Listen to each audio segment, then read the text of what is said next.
Hey there artists, today we're going to learn how to draw SpongeBob, so let's get started. So what I'm going to do is I'm going to start off with a half circle, and it'll look just like this.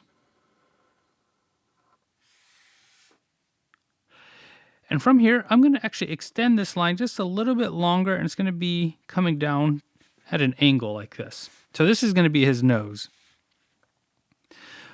Now that I have the idea of where his nose is, I'm going to space it out evenly, about a finger's width apart, and I'm going to draw his cheeks. So his cheeks are going to be like these wide end shapes. And we're going to do one on both sides.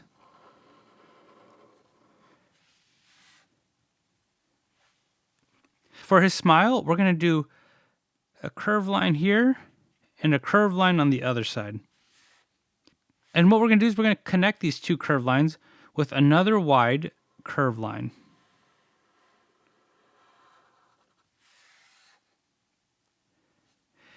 And he's got these two big teeth out front. They're going to be three sides of a rectangle. So we're going to go 1, 2, 3.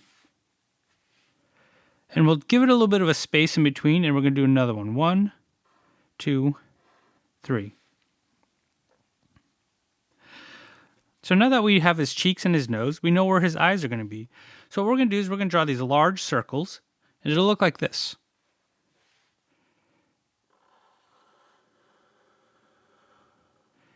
And I'm going to stop right there about the cheek. I'm going to stop there right about the cheek, and I'm going to pretend this line goes through this cheek, and it's going to come out through this other side, and it's going to continue on to the nose, like this. And I'm going to draw inside of this eye, I'm going to draw his pupil, which is going to be a smaller circle.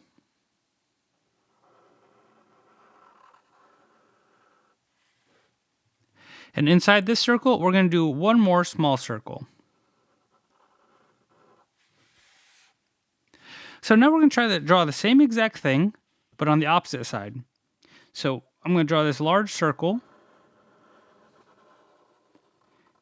And I'm going to stop at the cheek, and I'm going to pretend that this line goes through the cheek and comes out the other side. And then I'm going to continue to the nose. And inside that circle, I'm going to do one more circle. And inside this circle, we'll do another smaller circle. So to continue on with his eyes, he's going to have these longer, skinnier rectangles for his eyelashes above his eyes. And he has 3 of them. So we're going to go 1, 2, and we'll connect the 2 lines, 3. So there should be 3 sides of a rectangle. We'll do another one here. So 2 lines that run parallel with each other, and then we connect the 2, like so. And we're going to do one more. And we're going to connect the lines. Let's go ahead and fill those in.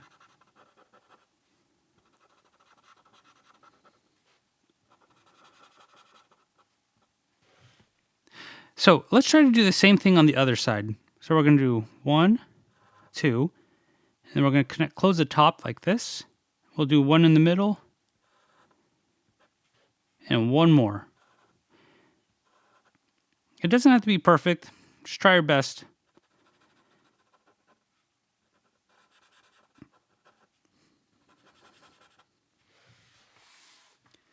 So we're going to add, I guess, SpongeBob's chin or this bottom lip. And what we're going to do is going to be like a wide W underneath his teeth, like this. Real quick, did you know that the creator of SpongeBob actually used to teach at the Orange County Marine Institute, where he created an educational comic starring a realistic sponge? Pretty cool, right? Anyways, back to the video. You know what? Let's go ahead and color in his pupils too.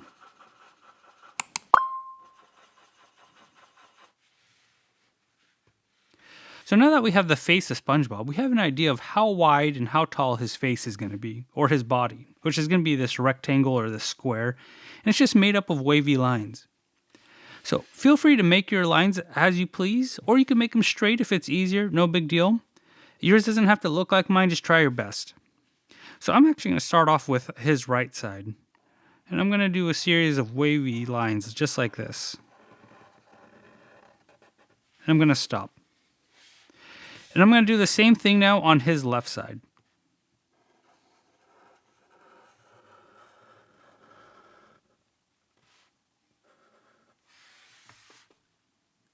And what I'm going to do is I'm going to try to connect these two lines together with another wavy line.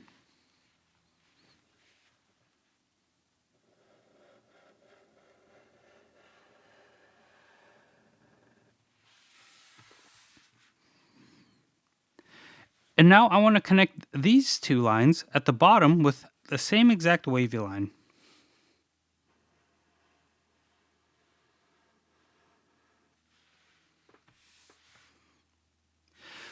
So now we got the upper body of SpongeBob. So let's work on his lower half now. And this should be a little bit easier. So his lower half is just made up of a rectangle. So we're going to draw 3 lines. 1, 2, and we're going to connect these 2 lines with a straight line. 3. And he's got this tie on, so we're going to do an upside down triangle right in the middle of his upper body. And to make the tie a little bit easier, I'm just going to continue on this line here, and I'm going to stop right there. And same thing with the other side. I'm going to actually continue this line and try to stop it at the same exact spot. So it's going to make up the bottom of his tie. Now these 2 lines are going to come down to a point, so we're just going to angle these lines inward. And that should be his tie. He's got these collars that are these upside down triangles. So all I'm going to do is I'm going to draw these 2 lines like this on each side.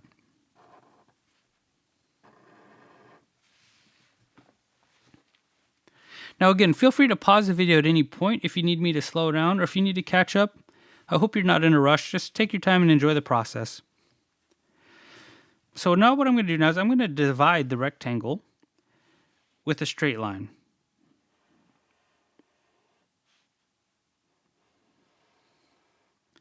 And this is where his SquarePants come into play. And he wears this belt.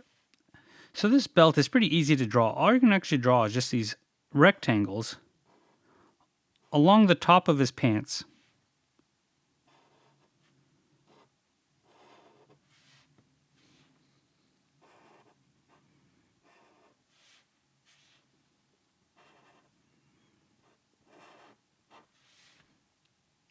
And I'm actually going to color those in.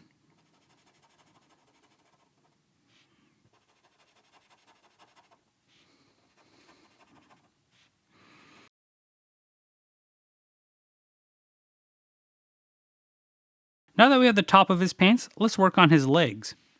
So for his legs, I'm going to draw these straight lines that kind of angle outwards. And we're going to do that on both sides, because he does have 2 legs after all.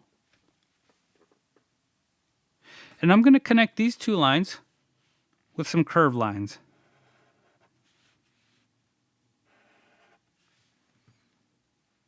So now that we know where his legs are going to be, let's draw some legs. So I'm going to draw 2 parallel lines that kind of come close together. And we'll do that for both legs.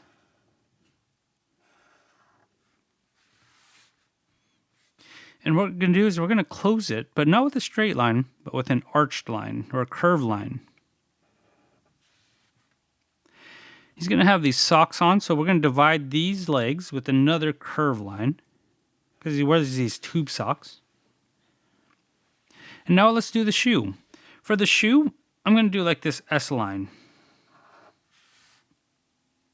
And I'm going to try to do that on both sides. But this S on this side is going to be backwards. Now for the back of his shoe, we're going to draw a backward C on this leg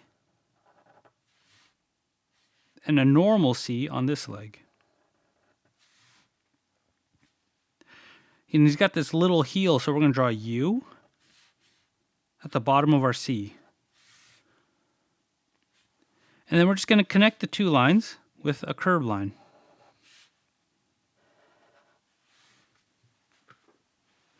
So all we have left is his arms, which is interesting because his arms aren't actually connected to the lower part of his body. They're actually connected to the upper part of his body.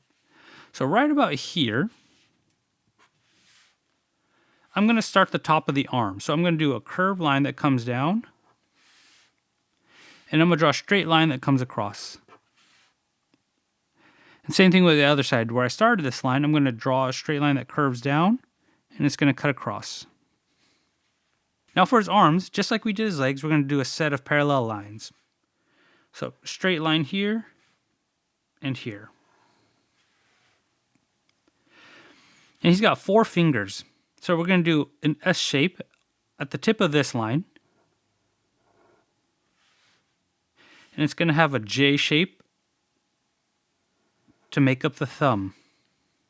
So now we're going to try to envision these skinny U shapes to make up the fingers. 1, 2,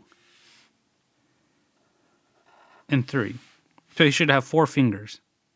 Now at the end of this finger and the end of his wrist here, we're just going to draw a curved line. So let's try to do that again, but on the opposite side. Just make sure you take your time and you're not rushing, because you did, after all, draw basically his whole body, and all that's left of is his arm. So you're almost done. So again, we're going to draw a set of parallel lines here. We're going to do an S shape. And we're at the end of this S shape, we're going to do a backwards J for his thumb. Now, again, remember for his fingers, we're going to try to draw these skinny, tall U's to make up the fingers. And he's got 4 of them. And all that's left to do is connect the wrist with the finger with a curved line. And now we have a basic outline of SpongeBob. So here comes the fun part. The fun part is actually taking your time and coloring, because coloring will actually turn your simple drawing like this SpongeBob and turn it into a really cool piece of art. So I'm going to use marker on top of marker paper and probably some color pencils, but feel free to color it any way you want. And I'm going to speed this part up, so we'll be right back.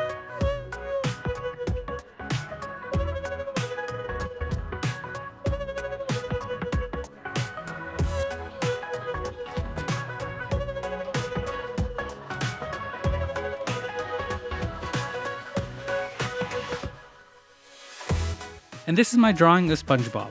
So remember, it started out with a simple drawing and it turned into a cool piece of art just by taking my time coloring and adding details with my markers or my coloring pencils where it was needed. So if you guys take your time, your guys' can look just like this as well. And if not, no big deal. Just enjoy the process. So if you guys like these kind of videos, make sure you guys like and subscribe for the next one, and I'll catch you guys later. Have a good one. If you like my dad's videos, like and subscribe. See you next time.